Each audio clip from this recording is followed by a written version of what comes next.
कि हमारे राज्य के जितने व्हीकल हैं उसमें हम सबसे ज्यादा बायोफ्यूल ब्लेंडिंग करके ही व्हीकल चलाएंगे। देश में कंपटीशन का माहौल बनेगा।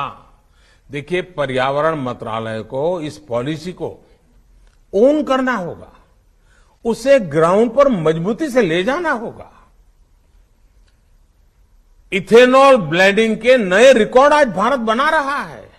अगर राज्य भी इसके साथ जुड़ जाए तो हम कितनी तेजी से बढ़ सकते हैं।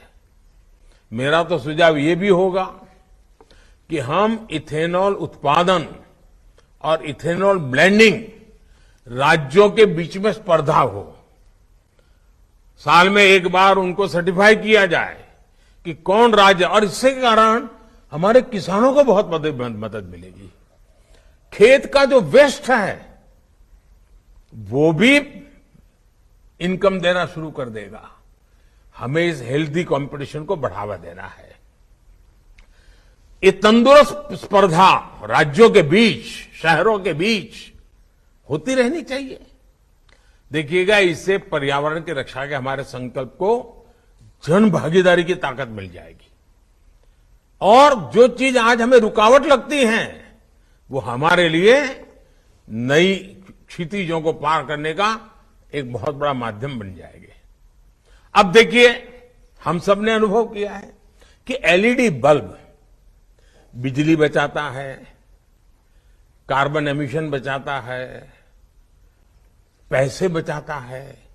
क्या हमारा पर्यावरण मंत्रालय, हमारा राज्य का बिजली मंत्रालय, हमारा राज्य का अर्बन मंत्रालय लगातार बैठ करके मॉनिटर करे कि भाई एलईडी बल्ब हर स्ट्रीट लाइट पर लगा है कि नहीं लगा है, हर सरकारी दफ्तरों में एलईडी बल्ब लगा है कि नहीं लगा है, एलईडी का जो ये सारा मूवमेंट चला है जो इतनी बचत करता है, पैसे बचाता है, एनवायरमेंट की भी सेवा करता है।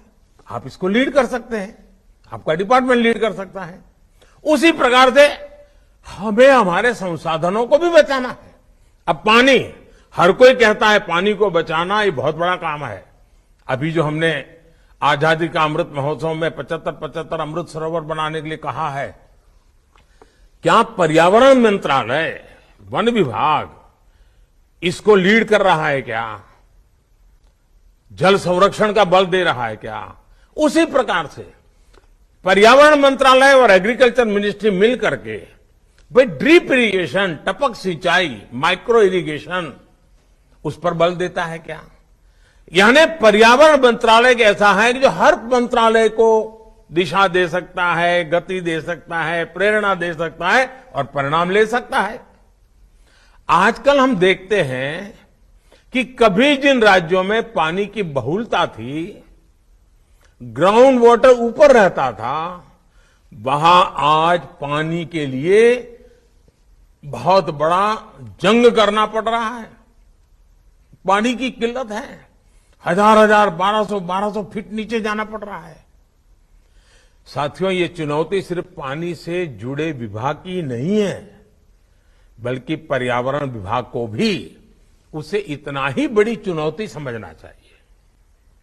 आजकल आप देख रहे हैं कि देश के हर जिले में, जैसा मैंने आपको कहा, अमृत सरोवर का अभियान चल रहा है। अब अमृत सरोवर वाटर सिक्योरिटी के साथ ही एनवायरमेंट सिक्योरिटी से भी जुड़ा हुआ है। उसी प्रकार से इन दिनों आपने देखा होगा हमारे किसानों में केमिकल फ्री खेती, नेचुरल फार्मिंग। अब यूं तो लगता है वो एग्रीकल्चर डिपार्टमेंट का है, लेकिन अगर हमारा पर्यावरण मंत्रालय जुड़ जाए तो उसको एक नई ताकत मिल जाएगी। प्राकृतिक खेती, ये भी पर्यावरण की रक्षा का काम करता है। ये हमारी धरती माता की रक्षा करना, ये भी एक बहुत बड़ा काम है। इसलिए ही मैं कहता हूं कि बदलते हुए इस समय में पर्यावरण मंत्रालय द्वारा पार्टिसिपेटिव और इंटीग्रेटेड अप्रोच लेकर काम करना बहुत आवश्यक है। जब पर्यावरण मंत्रालयों की दृष्टि बदलेगी, लक्ष्य तय होंगे, राह निर्धारित हो जाएगी, मुझे पूरा विश्वास है साथियों, प्रकृति का भी उतना ही भला होगा। साथियों, पर्यावरण की रक्षा का एक